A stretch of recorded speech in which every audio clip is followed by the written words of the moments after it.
Bom dia a todos, bom dia, meus irmãos. Me chamo Juarez Guimarães e hoje vamos estar juntos aqui novamente, para a nossa escola bíblica dominical, onde nós teremos a oportunidade de aprender um pouco mais sobre o avivamento na vida da igreja. Nós viemos aí de uma sequência de estudos, chegamos na nossa quinta lição, o avivamento na vida da igreja, mas passamos pelo avivamento espiritual, o conceito do avivamento, passamos pelo avivamento no Antigo Testamento, o avivamento no Novo Testamento, o avivamento no ministério avivado de Jesus, o ministério avivado de Jesus, as etapas dentro do ministério de Jesus que nos trazem o avivamento, relacionamento com a oração, a presença do Espírito Santo, as obras feitas ali, os milagres feitos pelo Senhor. Chegamos agora no avivamento na vida da igreja, uma etapa importante de entendimento, e super relevante para os nossos dias atuais. A gente vem escutando muito falar sobre, nesse exato momento, vem acontecendo o que muitos chamam de avivamento numa igreja, na Universidade Americana. A gente vai falar um pouquinho sobre isso também, e é importante que o Senhor nos traga a devida compreensão, o devido discernimento para conduzir a nossa aula hoje com sabedoria, tá? E nós iniciamos sempre a nossa escola bíblica dominical com uma oração. Então vamos juntos agora, nos colocar na presença do Senhor.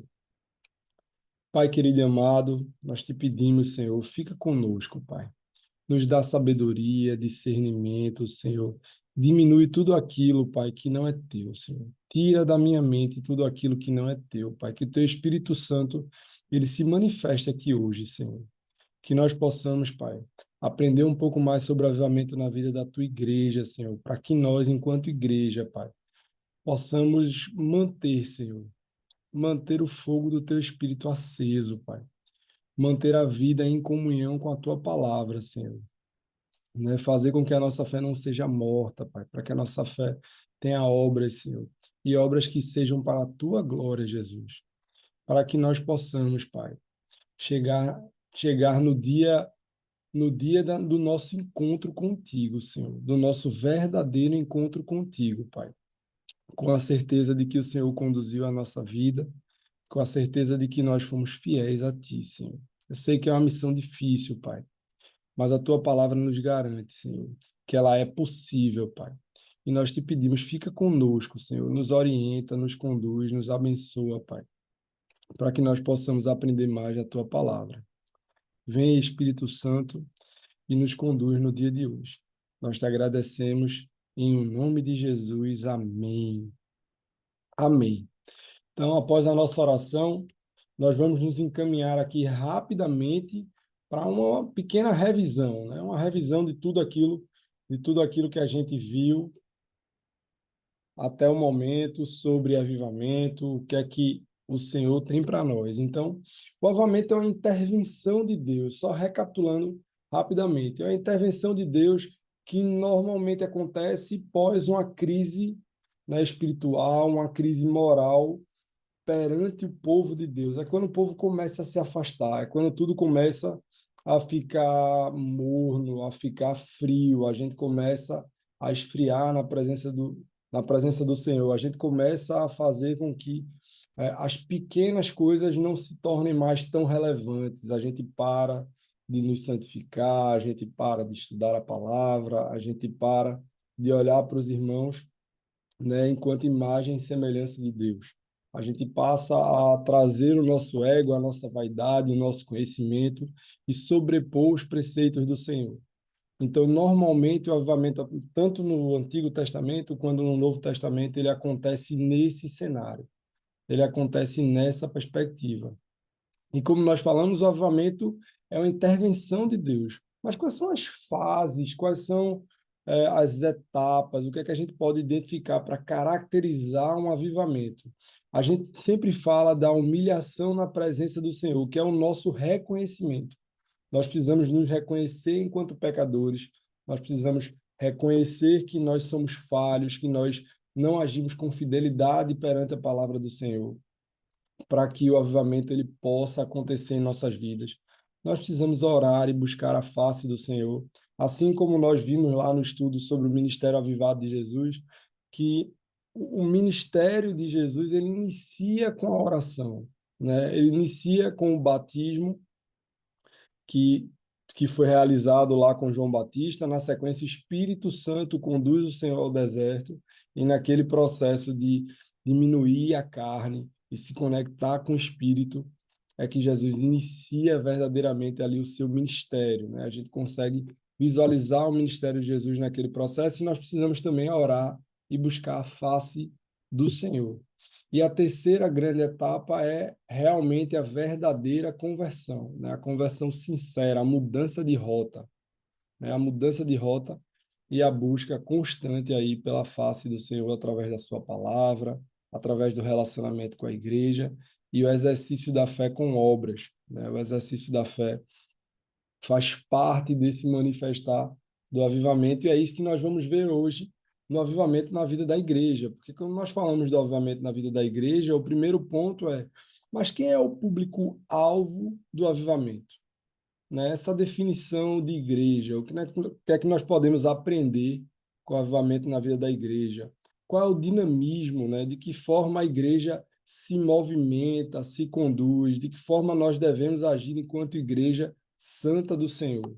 E, por último, entender que o ministério precisa ser ungido, que o ministério precisa ter o Espírito Santo presente, né? Tendo como uma primazia as obras do Senhor, tendo como primazia a sabedoria do Senhor, a condução do Senhor, né? Tanto na liderança da igreja quanto na liderança de nossas vidas, tá? Então é isso que nós vamos rapidamente, né, falar no dia de hoje.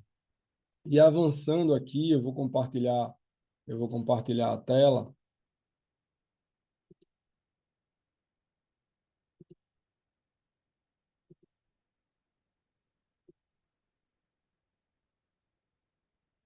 Deixa eu compartilhar a tela com vocês.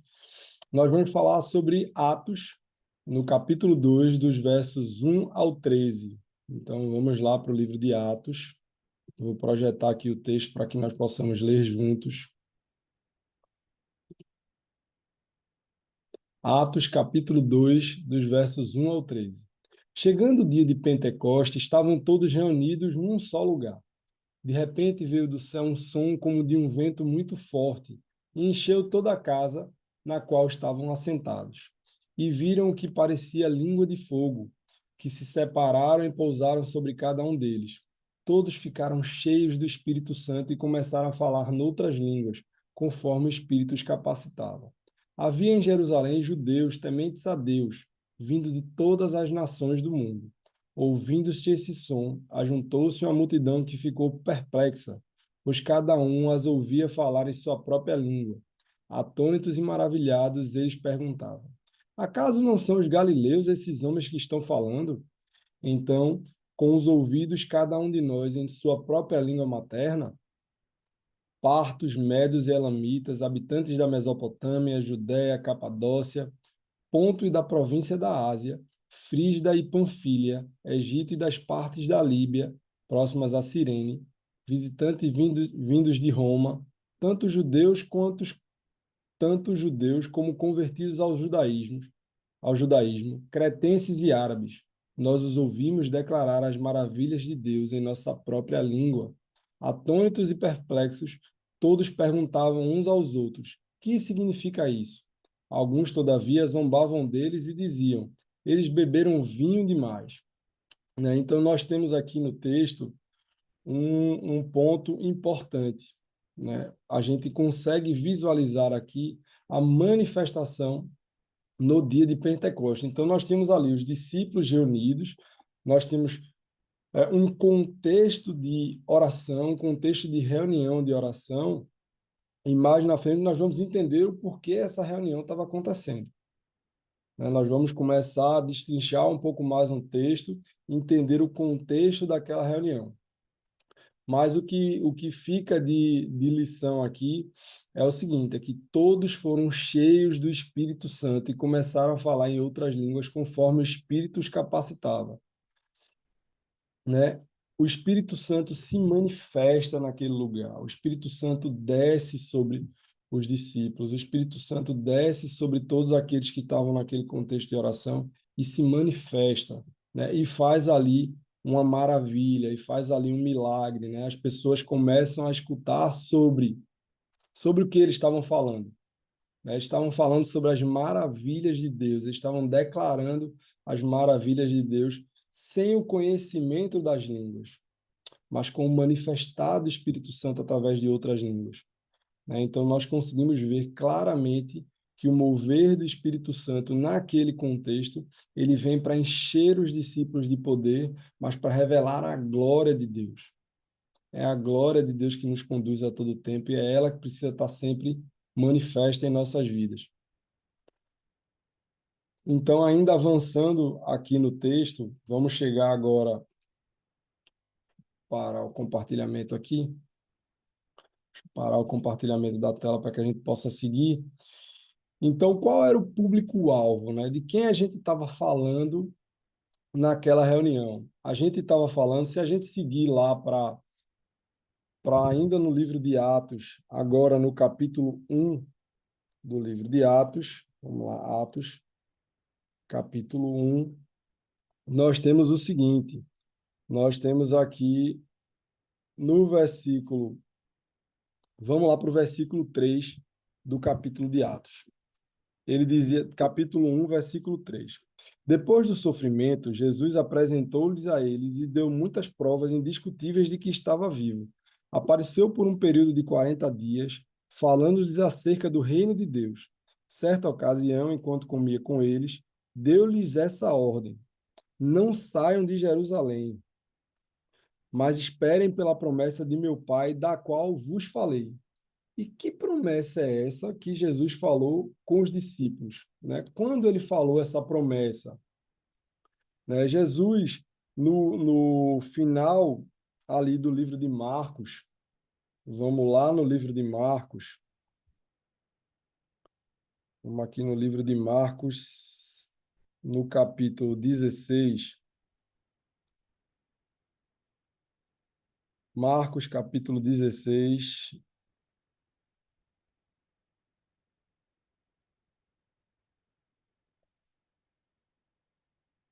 Jesus diz assim, capítulo 16, verso 15, e disse-lhes, vão pelo mundo, vão pelo mundo todo e preguem o evangelho a todas as pessoas.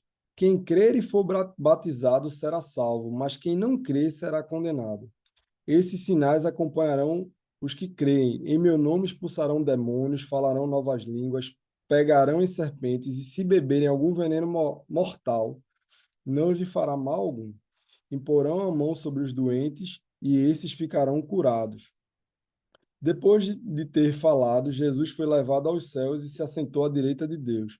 Então os discípulos saíram e pregaram por toda parte, e o Senhor cooperava com eles, confirmando-lhe a palavra com os sinais que a acompanhavam, né? Então a gente tem ali a grande comissão no final do livro de Marcos, quando Jesus ele direciona os discípulos, dizendo que o Espírito Santo viria e encheria de poder os discípulos, né? Ele encheria os discípulos de poder. E isso é uma bênção, pois a gente percebe aqui a gente percebe o direcionamento, o cuidado do Senhor, o direcionamento para que a igreja tivesse início. A gente percebe o cuidado do Senhor e dizer, ei, vocês serão cheios do Espírito Santo e poderão manifestar os dons vindos do Espírito Santo para a glória do Senhor, para a salvação dos homens, né? Para que o Espírito Santo possa exercer o convencimento, porque é o Espírito Santo que convence, é o Espírito Santo que converte, é só o Espírito Santo que nos guia e nos direciona. Então, nós somos chamados constantemente ao quê? Ao verdadeiro arrependimento. O Senhor, ele diz assim, lá em Marcos, no capítulo 1, versículo 15, Marcos capítulo 1, no versículo 15, o Senhor diz assim, o tempo é chegado, o reino de Deus está próximo. Arrependam-se e creiam nas boas novas. Então, creiam nas boas novas do Evangelho, do Deus que envia o seu Filho vivo para a remissão dos nossos pecados, o sacrifício santo. Então, para que nós possamos viver numa igreja avivada, nós precisamos nos arrepender do pecado e reconhecer o Senhor através da fé. Nós precisamos reconhecer através da fé em Jesus Cristo. E nós devemos obedecer a Deus. E a obediência a Deus, conforme a gente pode ver lá em 1 João, no capítulo 5, vamos lá em 1 João, no capítulo 5, nos versos de 1 a 5, a gente tem o seguinte: todo aquele que crê em Jesus, todo aquele que crê que Jesus é o Cristo, é nascido de Deus, e todo aquele que ama o Pai, que o ama, o Pai também o ama. Também o que dele foi gerado. Assim sabemos que amamos os filhos de Deus, amando a Deus e obedecendo aos seus mandamentos. Então, nós exercitamos a nossa fé amando a Deus e obedecendo aos seus mandamentos. Mas para que nós possamos obedecer os mandamentos do Senhor, o que é necessário? O que é necessário para gerar obediência? É necessário uma vida de santificação, uma vida de busca constante à presença do Senhor.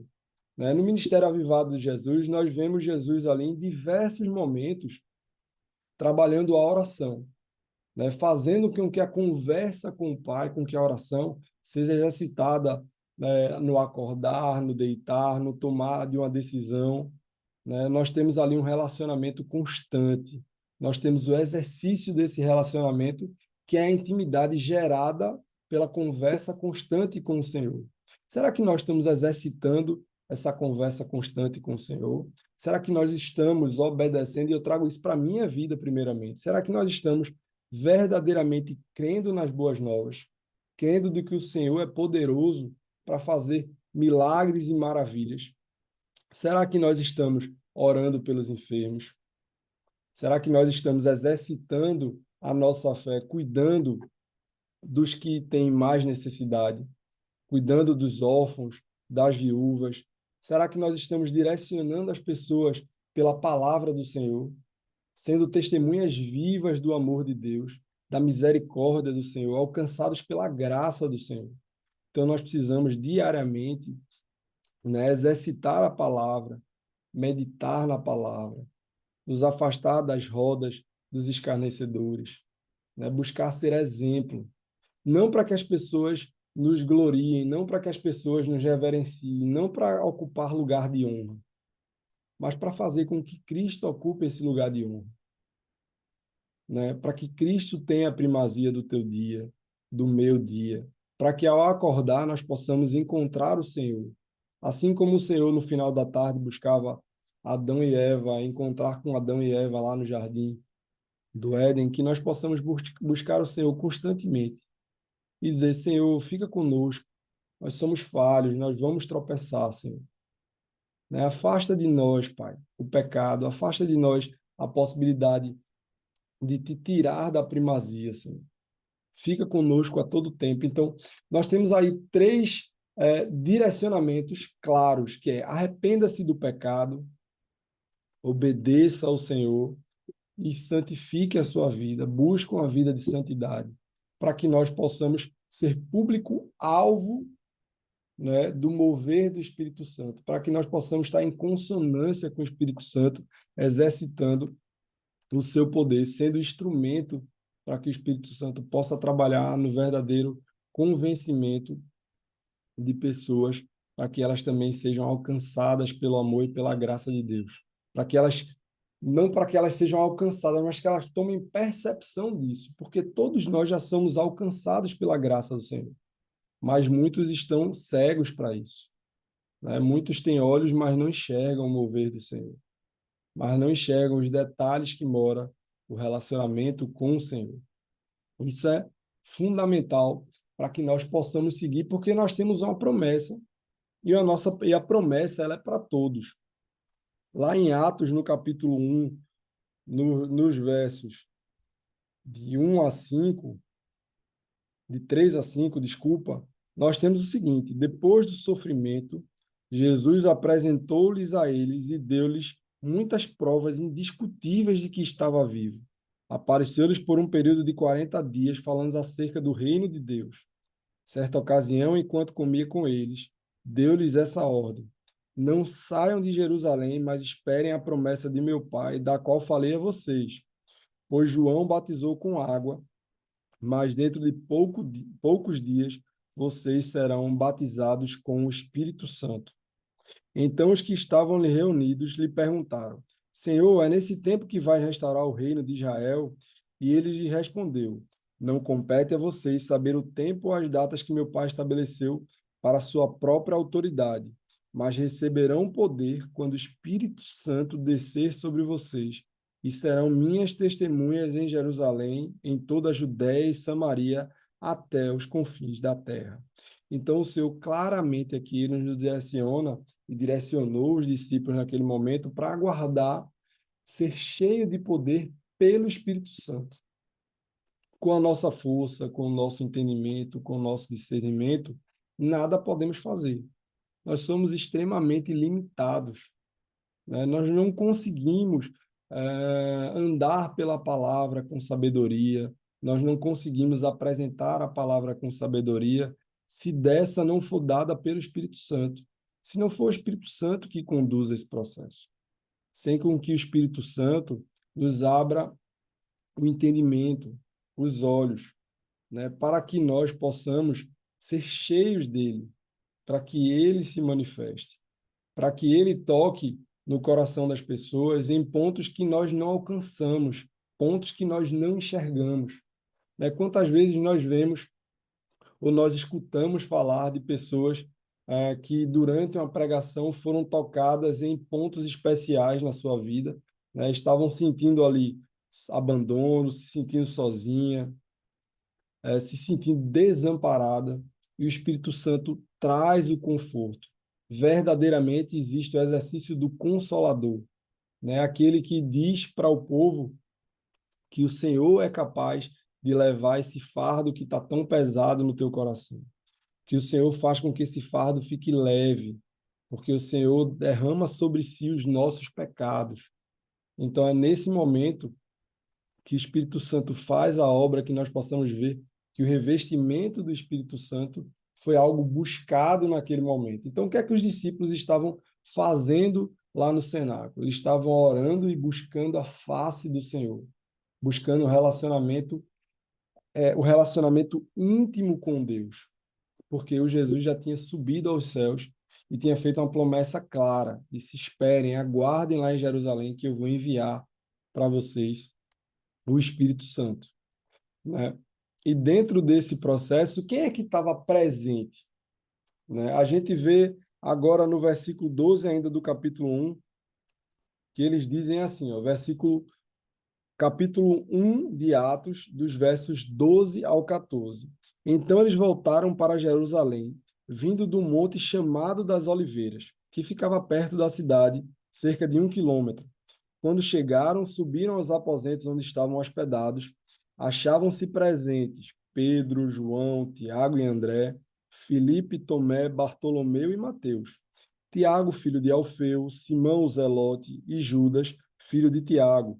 Todos eles se reuniram sempre em oração com as mulheres, inclusive Maria, a mãe de Jesus, e com os irmãos dele.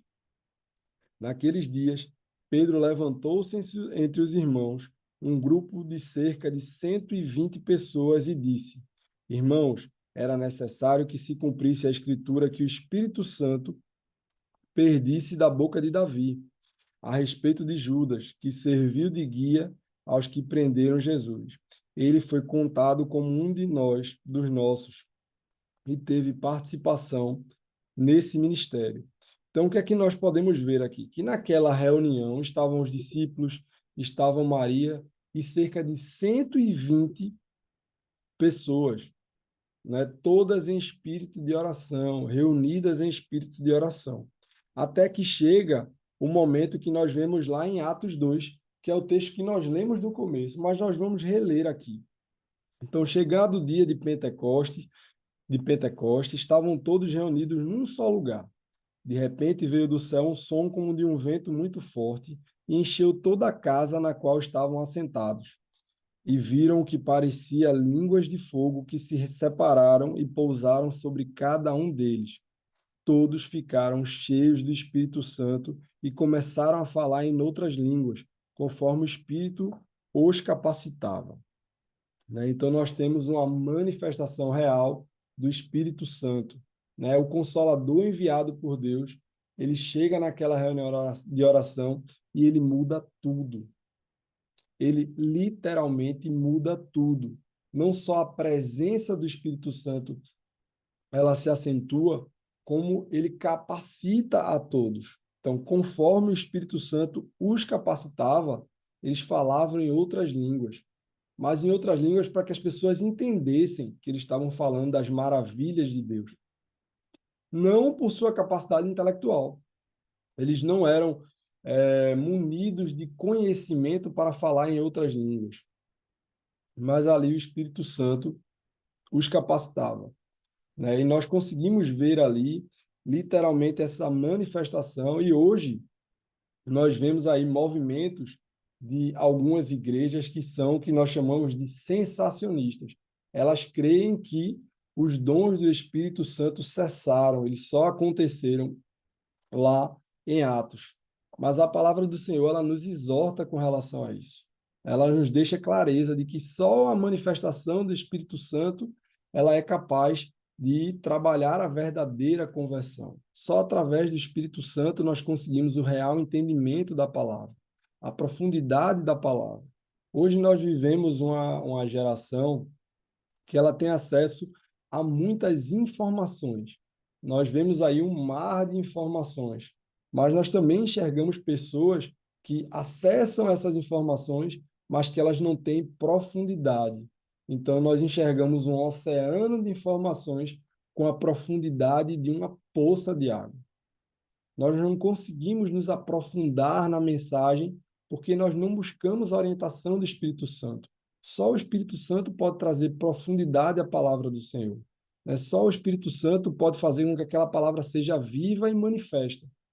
Né? E nós somos exortados a buscar a presença de Deus. Nós somos exortados a ter uma vida de santificação, uma vida de obediência, como nós falamos aqui anteriormente. No começo da aula, nós falamos sobre obediência, sobre arrependimento, sobre santificação, que são 3 pontos que fazem com que o Espírito Santo possa trabalhar na nossa vida para que nós possamos ganhar profundidade na palavra do Senhor, para que nós possamos acessar outros níveis de relacionamento com o Senhor. Relacionamentos esse onde o Espírito Santo pode estar manifestando através de milagres e maravilhas, como ele se manifesta aqui no livro de Atos.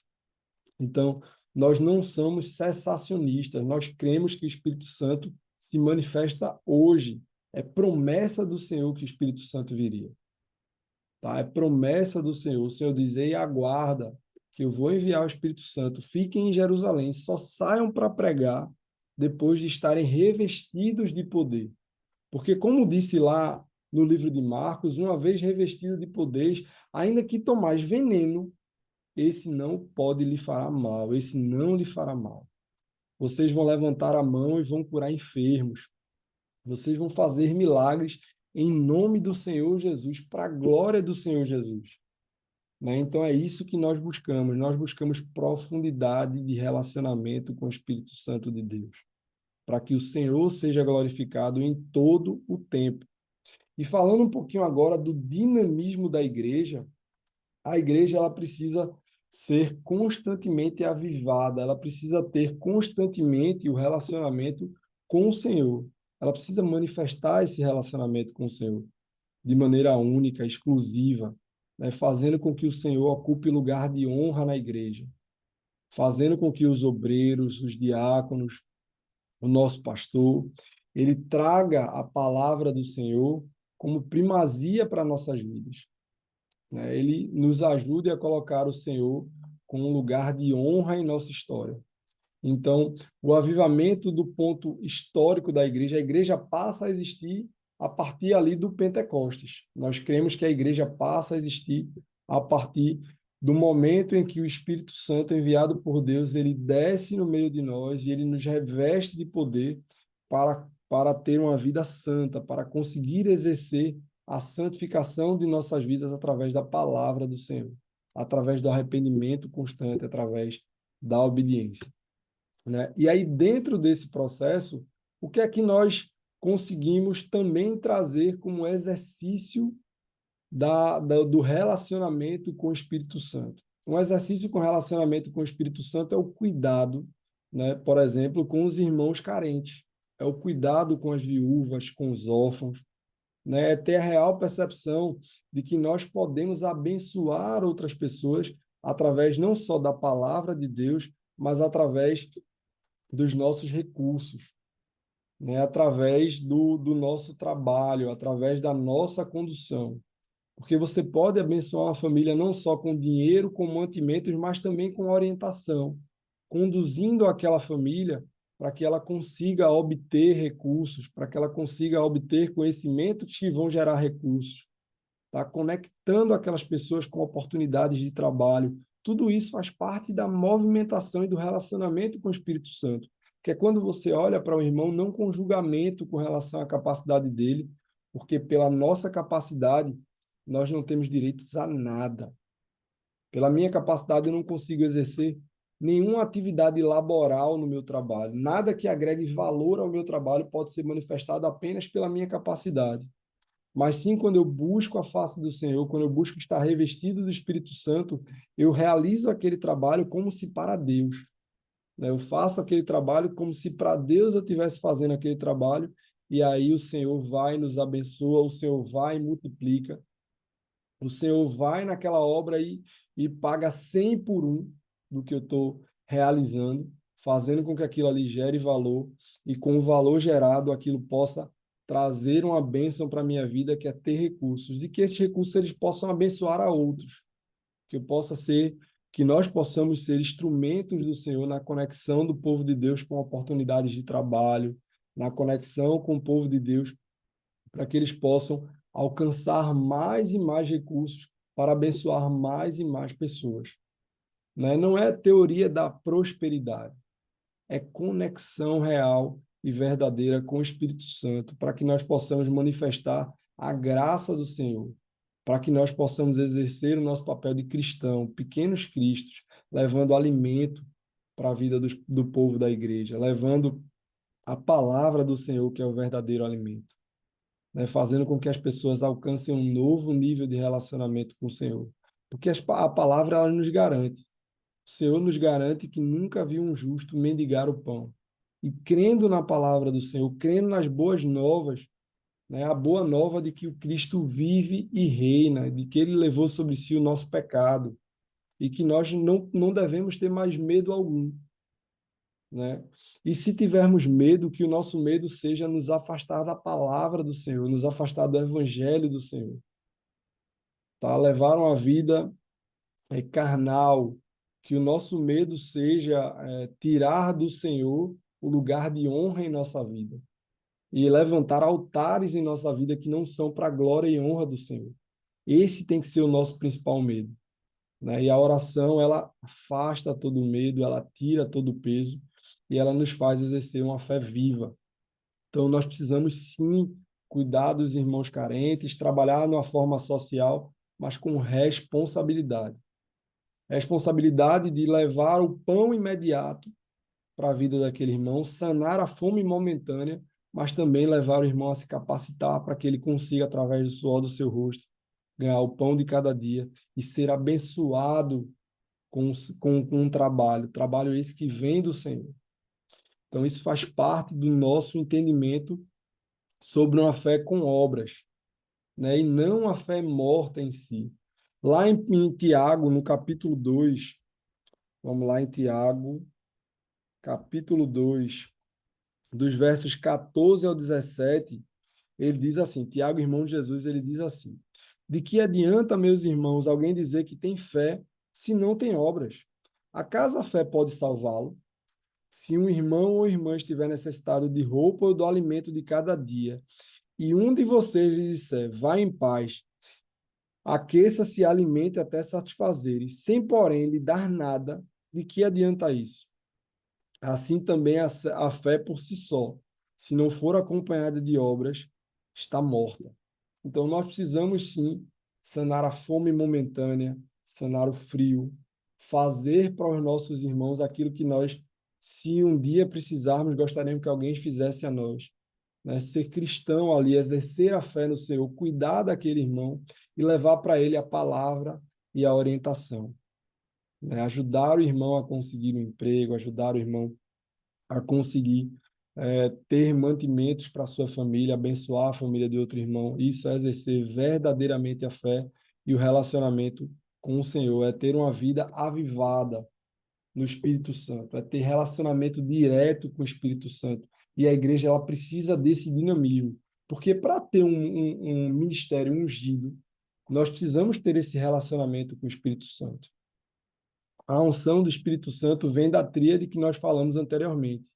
Nós precisamos nos arrepender, nós precisamos obedecer a palavra do Senhor e nós precisamos buscar a santificação diária, buscar a presença do Senhor, colocar o Senhor em lugar de honra, colocar o Senhor na primazia de nossas vidas, fazer com que a palavra do Senhor seja viva e manifesta, para que as obras elas aconteçam, meus irmãos, para que nós possamos ter uma fé exercida no cuidado com as coisas do Senhor, no cuidado com os irmãos, no cuidado em levar a palavra do Senhor através da nossa vida, né? Fazer com que essa palavra é, ela esteja queimada, imprimida, impressa no nosso caráter, na nossa forma de nos relacionar, na nossa forma de falar, para que onde a gente frequente, nós possamos entrar ali e dizer, nesse lugar que eu estou frequentando, aqui eu levo a palavra do Senhor, aqui eu não envergonho o Senhor,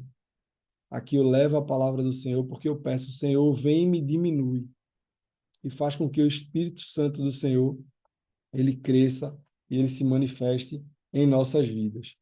Então, é isso que nós aprendemos na aula de hoje, né? Que nós precisamos glorificar ao Senhor o tempo todo, levar a palavra do Senhor, nos relacionar com o Espírito Santo e assim ter uma igreja viva, uma igreja onde o Espírito Santo ele pode se manifestar, onde Deus ocupa, o Senhor Jesus ocupa lugar de honra na nossa vida e na nossa igreja.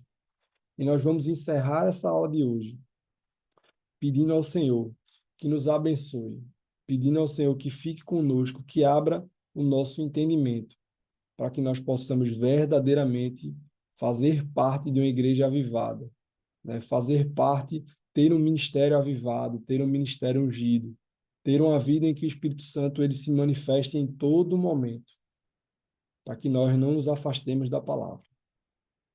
Pai querido e amado, eu te agradeço, Senhor, pela oportunidade, Pai, de se aprofundar um pouco mais na tua palavra, Senhor, de ser exortado pela tua palavra a buscar, Senhor, arrependimento real, a buscar a santificação, Senhor, e a buscar a obediência, Pai.